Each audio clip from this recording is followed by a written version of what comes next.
નમસ્કાર મિત્રો. આજે આપણે એક એવી જબરદસ્ત કહાની સાંભળીશું જે દિલથી નીકળેલા જુસ્સાની છે. આ વાર્તા છે મોહનની, એક એવા સંગીતકારની જેણે પોતાના દિલનો અવાજ સાંભળ્યો અને ઇતિહાસ રચી દીધો. ચાલો આ વાતની શરૂઆત એક મજાના સવાલથી કરીએ. જરા વિચારો તો, તમારું ફેવરેટ મ્યુઝિકલ ઇન્સ્ટ્રુમેન્ટ કયું છે? કોઈને તબલા ગમતા હશે તો કોઈને વાંસળી, ખરું ને? હવે જુઓ, આ ચાર્ટ શું કહે છે? એક સર્વે પ્રમાણે લગભગ 50% એટલે કે અડધા વિદ્યાર્થીઓને તો હાર્મોનિયમ ગમે છે, પણ આપણી કહાનીનો જે હીરો છે ને, ગિટાર, એ તો ખાલી 10% લોકોને જ ગમે છે. પણ જોજો, આ 10% વાળું વાદ્ય કેવી કમાલ કરે છે. તો ચાલો હવે સીધા જ જઈએ મોહનની દુનિયામાં. જોઈએ કે એનું બાળપણ કેવું હતું અને સંગીત સાથે એનો પરિવાર કેવી રીતે જોડાયેલો હતો. મોહનનો જન્મ જ સંગીતકારોના ઘરમાં થયો હતો, એટલે સમજી લો કે સંગીત તો એના લોહીમાં જ હતું. નાનપણથી જ એણે ગાવાનું શીખવાનું શરૂ કરી દીધું હતું અને લગભગ 3 વર્ષ સુધી તો સિતાર પર પણ હાથ અજમાયો. હવે વાર્તામાં એક નવો વળાંક આવે છે.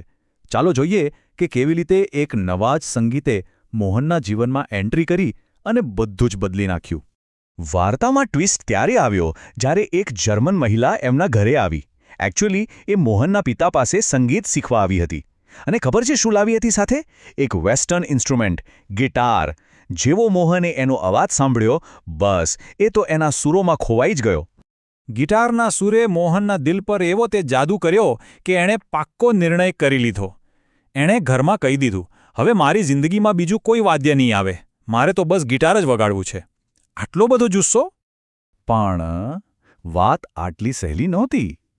મોહનનો આ નવો શોખ એના પરિવારને તરત ગળે ન ઉતર્યો. આ સ્લાઇડ પર જુઓ, આખી લડાઈ એકદમ સાફ દેખાય છે. એક બાજુ છે આપણી પરંપરા, ભારતીય શાસ્ત્રીય સંગીતના વાદ્યો જેવા કે સિતાર અને વીણા, અને બીજી બાજુ છે પશ્ચિમથી આવેલું ગિટાર, જે મોહનનો નવો જુસ્સો બની ગયું હતું. આ લડાઈ હતી પરંપરા અને જુસ્સા વચ્ચેની. અને આ વિરોધ ખાલી મનમાં નહોતો, એને શબ્દોમાં પણ કહેવામાં આવ્યો. એના કાકીએ તો એને સીધું જ પૂછી લીધું, તને ખબર છે કે તારા પપ્પાને તારો આ ગિટાર માટેનો પ્રેમ બિલકુલ પસંદ નથી? આ શબ્દો બતાવે છે કે એના પર કેટલું દબાણ હતું. આ બધું જ સાંભળીને બિચારો મોહન એકદમ દુઃખી થઈ ગયો. એનું દિલ તૂટી ગયું.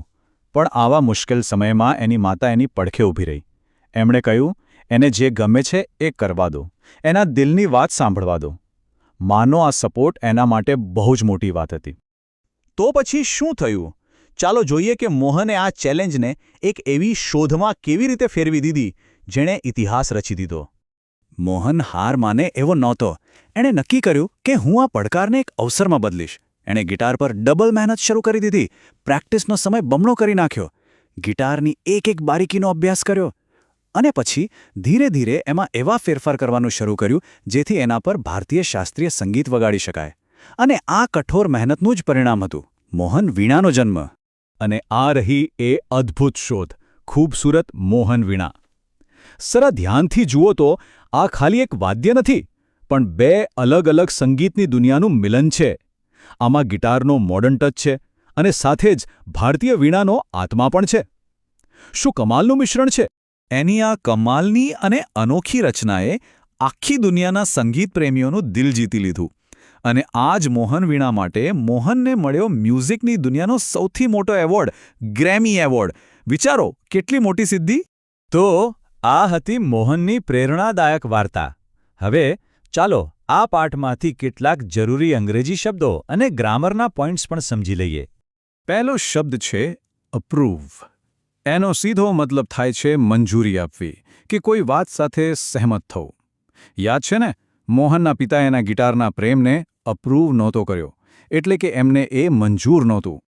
બીજો શબ્દ છે એક્સપેરિમેન્ટ, એટલે કે પ્રયોગ. જેમ મોહને ગિટાર પર ભારતીય સંગીત વગાડવા માટે ઘણા એક્સપેરિમેન્ટ્સ કર્યા હતા. કંઈક નવું શોધવા માટે જે આપણે ટ્રાયલ કરીએ એને એક્સપેરિમેન્ટ કહેવાય. ત્રીજો શબ્દ છે ઇન્કોર્પોરેટ. એનો મતલબ થાય છે કોઈ એક વસ્તુને બીજી વસ્તુનો ભાગ બનાવી, એટલે કે સમાવેશ કરવો. જેમ મોહને વીણાની ટેકનિકને ગિટારમાં ઇન્કોર્પોરેટ કરી, બે વસ્તુને ભેળવીને એક નવી જ વસ્તુ બનાવી. હવે વાત કરીએ એડવર્બ્સની, જેને ગુજરાતીમાં આપણે ક્રિયા વિશેષણ કહીએ છીએ. આ એવા શબ્દો છે જે આપણને બતાવે છે કે કોઈપણ ક્રિયા એટલે કે વર્બ કઈ રીતે થઈ રહી છે. દાખલા તરીકે, સસલું દોડ્યું, પણ સવાલ એ છે કે કેવી રીતે દોડ્યું? જવાબ છે ઝડપથી, એટલે કે સ્વિફ્ટલી. તો આ જે સ્વિફ્ટલી છે ને એ જ એડવર્બ છે. ચાલો આને એક જાણીતી વાર્તાથી સમજીએ. એક સસલાએ કાચબાને ખૂબ જ પ્રાઉડલી એટલે કે ગર્વભેર કહ્યું, તું મને ક્યારેય નહીં હરાવી શકે. અહીં સસલાએ કહ્યું, પણ કેવી રીતે કહ્યું? ગર્વથી. તો આ પ્રાઉડલી એ એડવર્બ છે. સસલું તો પોતાની સ્પીડના ઘમંડમાં આરામ કરવા લાગ્યું, પણ પેલો કાચબો ધીમે ધીમે પણ સ્ટેડીલી એટલે કે એક ધારું સ્થિરતાથી ચાલતો જ રહ્યો અને રેસ જીતી ગયો. અહીં સ્ટેડીલી આપણને બતાવે છે કે કાચબો કેવી રીતે ચાલ્યો. તો આ વાર્તા અને મોહનની કહાણી બંનેમાંથી એક બહુ જ સરસ વાત શીખવા મળે છે. તમે શું કામ કરો છો એ તો જરૂરી છે જ, પણ તમે એ કામ કેવી રીતે કરો છો એ એનાથી પણ વધારે જરૂરી છે. મોહને ધીરજ અને લગનથી કામ કર્યું, કાચબાએ સ્થિરતાથી કામ કર્યું, અને જુઓ બંને સફળ થયા. તો છેલ્લે મોહનની આ વાર્તા આપણને વિચારતા કરી જાય છે. આપણા જુસ્સાને, આપણા સપનાને સફળતામાં બદલવા માટે આપણે કેટલી મહેનત કરવા તૈયાર છીએ. આશા છે કે આ સમજૂતી તમને ગમી હશે અને પ્રેરણા મળી હશે. ફરી મળીશું.